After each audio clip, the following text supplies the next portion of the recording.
Hi everyone, welcome to the latest WholeStory podcast. Today's guests are Dan Khachab, co-founder and CEO of Choco, and Andrew Lynas, managing director of Lynas Foodservice. Welcome to you both. Thank Thanks. you. Right, today we're talking about what's next for digital transformation in food service. So reflecting on FWD Live, our annual conference, what with benefits, innovation, they were the hot topics there. To both of you, FWD Live sparked some big conversations, but let's go beyond the room. What would you say to a wholesaler listening who's a bit on the fence about digitising, and what's the risk of waiting? Dan, I'll come to you first. Yeah, fantastic question. I think in the end of the day, the risk of waiting is risking the business, because the businesses such as Linus, by the way, who will digitize very early on, who are also open to try out new technologies such as artificial intelligence very early on, will have a head start. And they will be 2, 3, 4 years ahead of the competition once they adopt the technology. And once the competition catches up, frankly, they will just have less margin for error when trying new things. And we all know that trying new things is hard and trying new things takes some time. And so starting early is a massive advantage. And we see digitization in our industries, but really across all industries, that we can also use as a role model for ours, not as optional, but really as mandatory. And I believe 5 years from now, digitization won't be a topic, because it will just be the new status quo. It will just be what's required to be successful in the business in general. Yeah, I think so. So, Andrew, from your side, how does that translate at Linus? Look, I think Dan is right. I mean, the kind of risk of waiting, it's that question of, look, I suppose we've all looked on the last few years and said, look, is AI a fad, or is it one of those big waves? And I think certainly we took the view this is a wave coming, and more you see this, you see the level of investment that a Microsoft, a Google, and Nvidia, these huge tech companies are making in this space.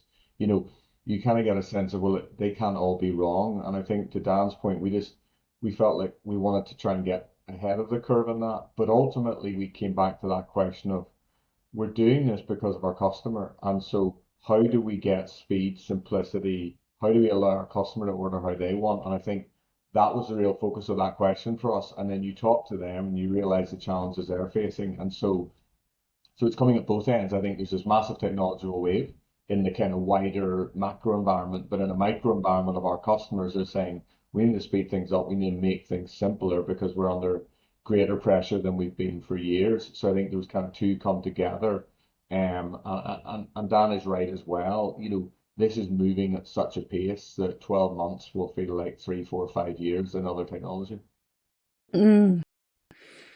Yeah, so Dan, I mean, we hear a lot about AI.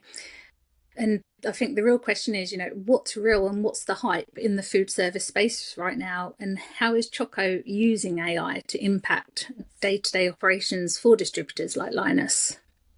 Yeah, I think it's a great question, because AI can feel like this hugely complicated topic that is only used by those sophisticated companies like Google or Microsoft that are really kind of cutting edge technology. But AI really has already today day-to-day implications to how distributors are run, and very practical implications. So I can give you a couple of examples. The first example would be sales order automation. So let's say I'm a sales rep, I'm a distributor sales rep, and I'm out there in the field meeting customers and acquiring new customers, and that's my job. But the reality is I'm going to spend a large chunk of my time taking orders from my existing customers. They're going to call me, text me, send me WhatsApps, emails. Sometimes I'm going to go there and take orders in person, and I'm going to sit, go out of the restaurant, sit down in my car, and type these orders into the system, and that takes a lot of my time away from actually acquiring new customers. And so, for example, with our OrderAgent, we automate all of that. So the restaurant, the customer may order via WhatsApp, via voicemail, via email, the channel that they prefer. So we can really meet them where they are. But the AI is going to understand that when the customer, leaves a voicemail and says, I need 2 tomatoes, what they actually want is like they want 2 pounds of cherry tomatoes, Italy, air freight. And it's going to interpret that. And by that, I'm removing a chunk of manual repetitive work from my sales reps up to 50%. And so they're suddenly going to have double the amount of time to acquire new customers. So let's say I have a team of 10 sales reps. I use this technology. Suddenly they're going to have the output of 20. So that makes me a really, really fierce competitor. It's going to allow me to grow much faster at same costs. And so there's a couple of these examples that already today are existing and are quite impactful to those who use it, and to those who are kind of forward thinkers, just like Lynas as an example, and they will reap massive benefits from it. I think that's really the consensus across all our members, really. Don't be afraid of AI, embrace it, and it's going to save you time and money in the long run and enable you to be more productive for your customers. So it's great that you're seeing that real life example there. So, Andrew, how's the partnership with Choco collaborating together on this changed the experience for your customers? And are there standout results that you can tell us about? Yeah, I mean, it's definitely shifted for customers. I think the interesting point, and you just made it, Zara, is look, we are deeply skeptical and sometimes in the food service and wholesale environment, and we sometimes are skeptical of technology for good reason. But in this particular partnership, genuinely, I remember the guys from Choco came to me and they said it could do this, and I was like, yeah, let's see if it can do this.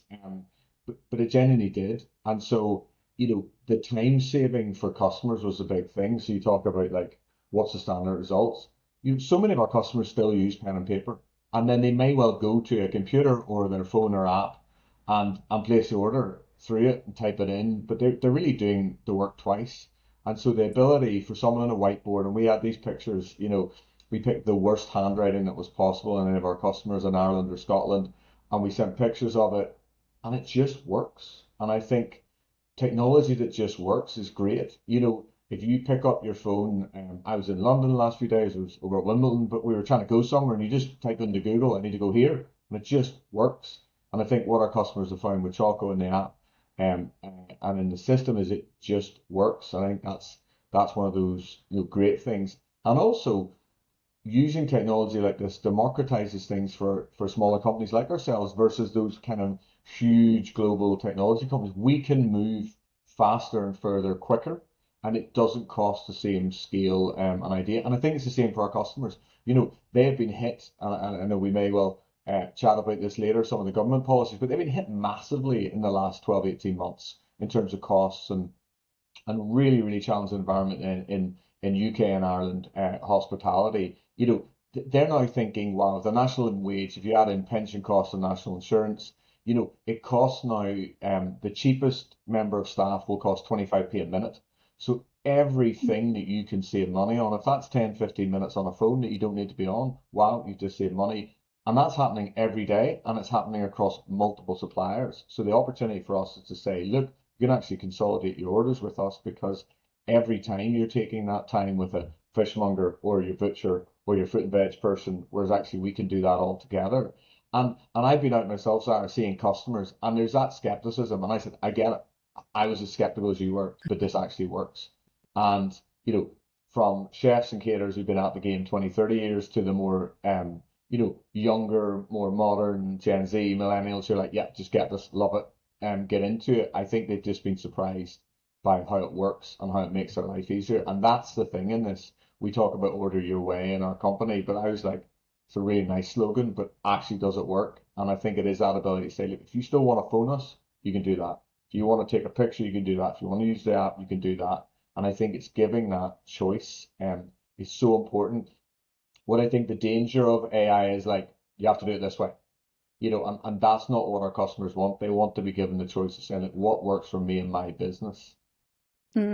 That's really good. You're catering for your customers there. Can I just go back a little bit to your comment you said about the note where it translated the handwriting? So did it do that accurately with using the AI? It did, and I mean, Dan can tell you why it did, but I can tell you that it did, which is the Wow. important bit for me.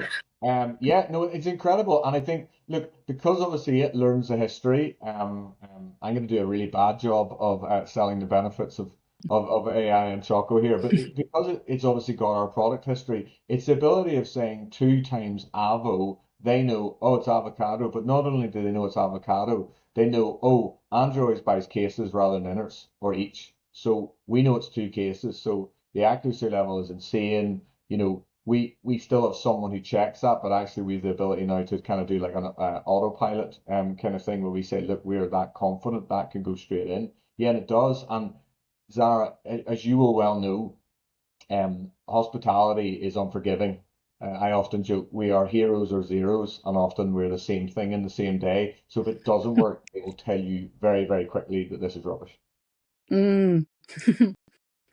Oh, that's great. And I love that, you're really working for all your employees and your customers there, using the AI, not using it, really letting them make that decision on that. That's really good.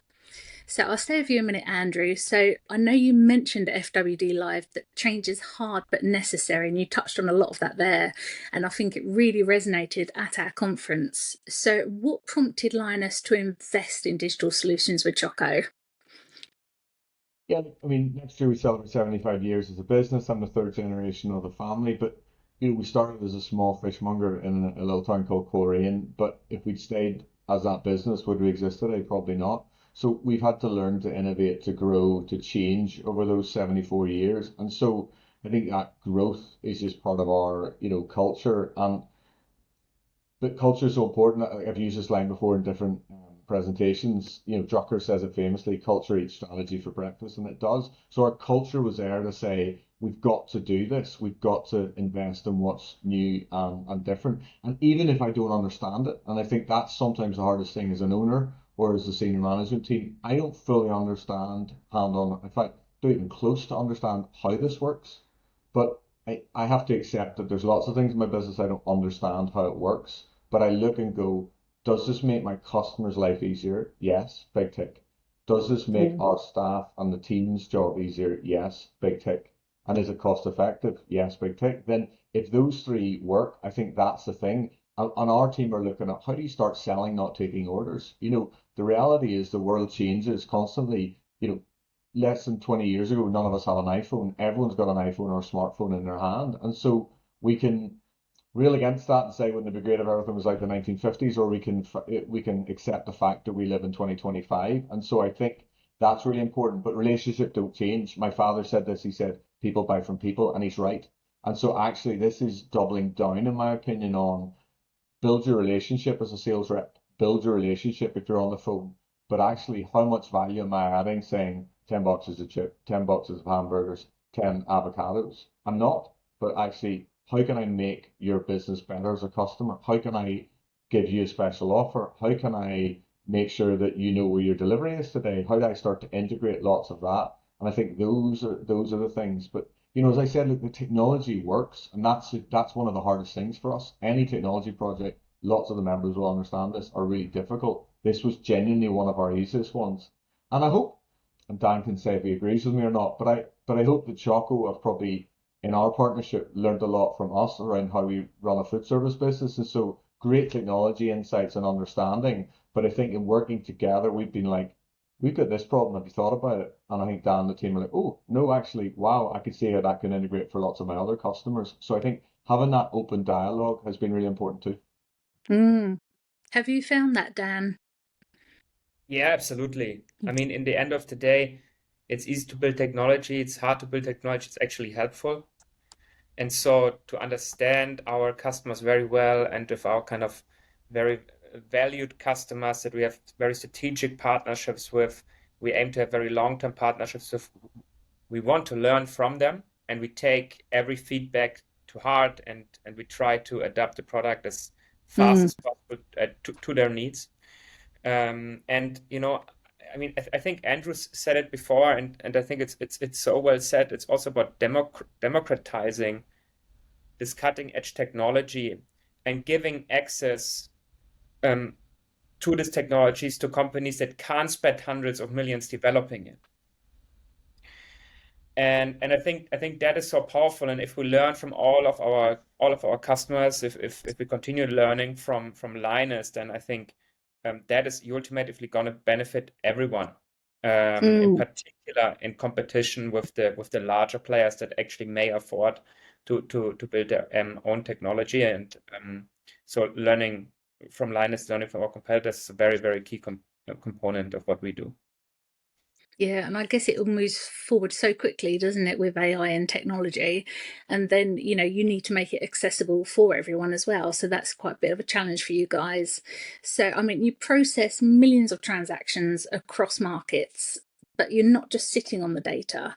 It's you're helping your partners turn their own operational noise, into signal results. So how do you build on the intelligence that's actually useful to a sales rep, a buyer, or a supplier, but Yeah, keeping their data private and secure? I can give you maybe two examples. So we're firm believers that information has to flow. So just having information or just displaying them in their complicated dashboards won't do it. It has to flow. So, for example, um, as we have all of the sales order data from a distributor, whether the customers order via the AI, whether the customers order via an e-commerce store, we understand the ordering behavior of their customers. So let's, for example, say a restaurant. And then we would provide the distributor with a very simple traffic light kind of system, as in, oh, that customer is on green, they're healthily ordering, they maybe even expanding their baskets, they're continuing to buy more. Or that customer is on orange, is on yellow, and we say, okay, wow, the basket of this customer usually contained 20 products, but recently it has gone down to 19. Or recently that customer replaced a high margin product with a low margin product. Or the order frequency has come down. We feel that we are changing from being their main supplier to only being kind of like their backup supplier. So we're going to display that in a very simple way to the sales reps, to the account managers of the distributor, and then of course is like red is like you're about to lose that customer if you don't move now. And so because with all of this data and all of this historical data, we can display those things, and we can make them kind of really real time available. Another use case would be, so now I know, okay, this customer is on yellow. Yeah, they're kind of going from very healthy to that they're on a negative spiral. So what we're going to do about it? So then also we have a marketing suite that would suggest you. I would suggest to do that following marketing campaign. It's even going to create text, going to create the image. It's going to create kind of the list of customers that it should go out to, so that I'm not blasting like generic advertisements to everyone, but then Mm. maybe only to this subset of customers. Let's say, a pizzeria that I have, mozzarella in stock that I can sell it off to at a better price to kind of re-engage them. It's going to suggest that. So these would be some use case that we tried to simplify so that really it can scale, and really it's going to be adopted, because great technology, if it's too complex or if it won't get adopted, it doesn't help anyone. No, but the most important thing is that how like we are serving companies such as Lynas that are family-owned companies that think in generations ahead, that don't think in quarters, don't think in financial years, but really in generations. So, and as such, they need a partner who thinks the same way, who has the financial backing, but also provides really the data trust and data security.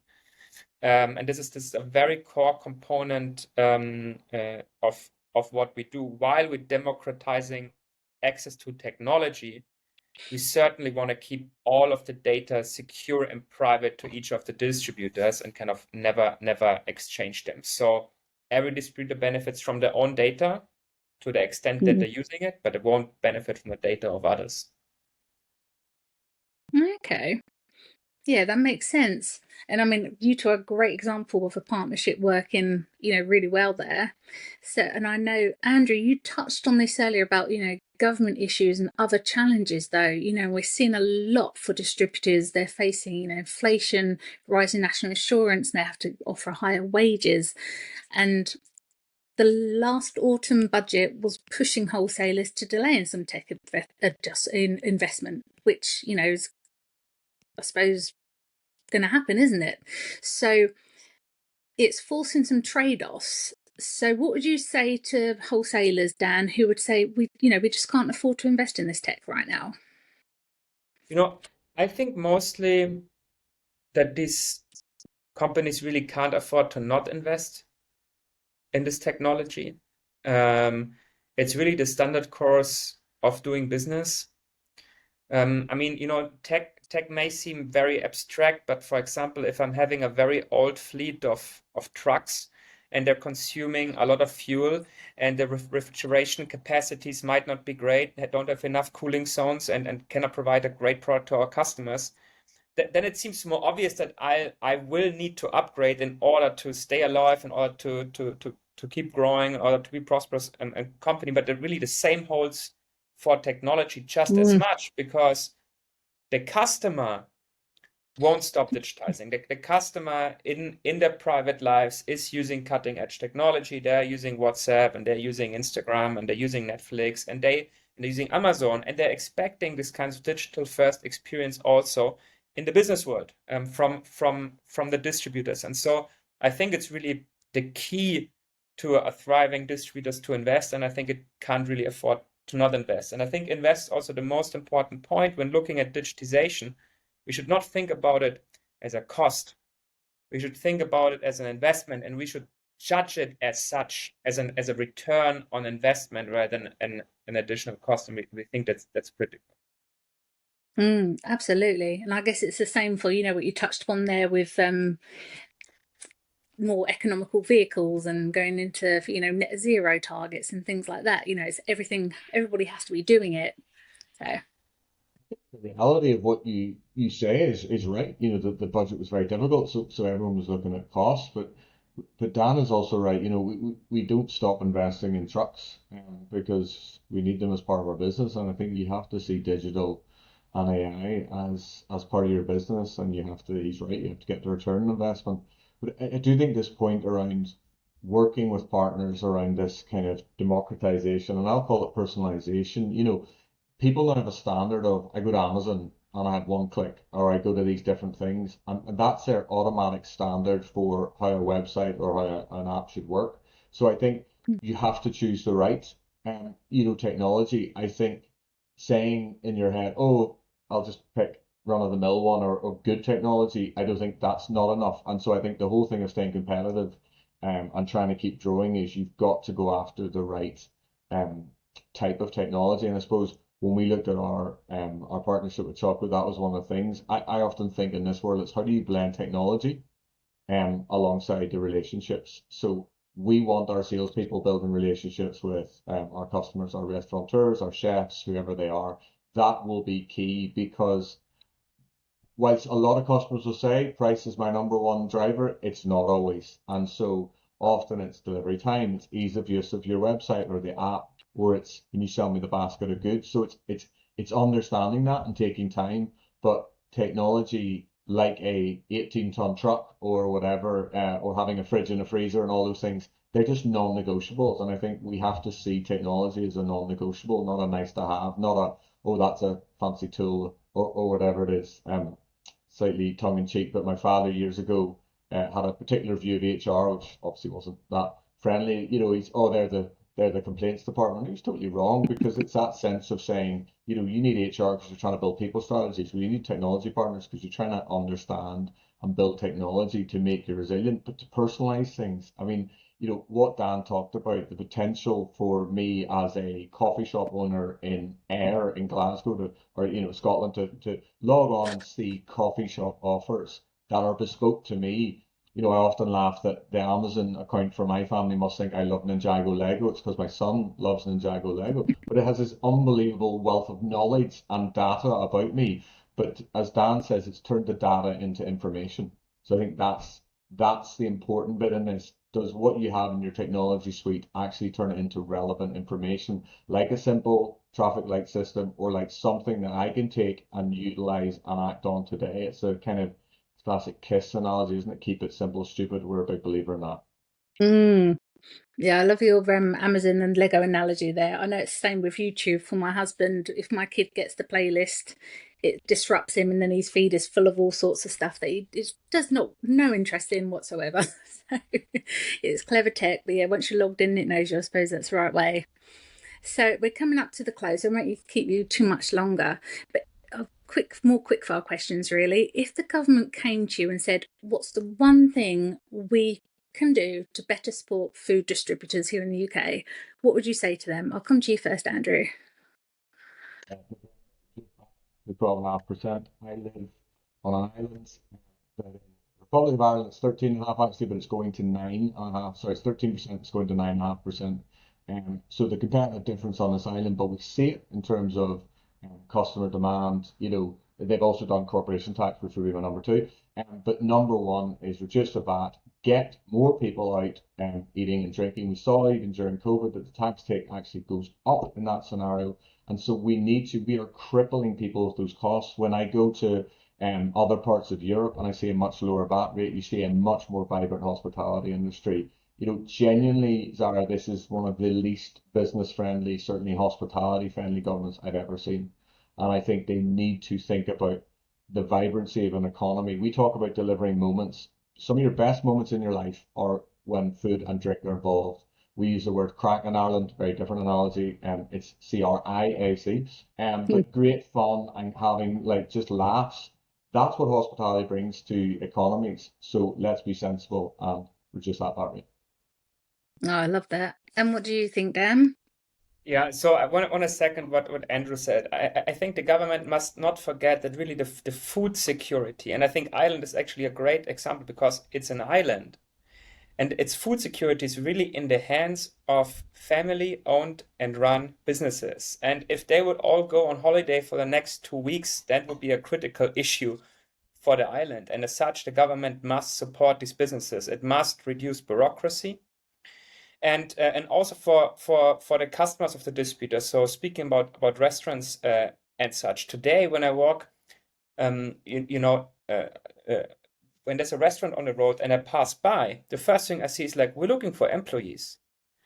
It's not we have the best food or the best. It's we're looking for it needs to become a better employer that is able to pay better wages by having to pay less tax, by having less bureaucratic burden.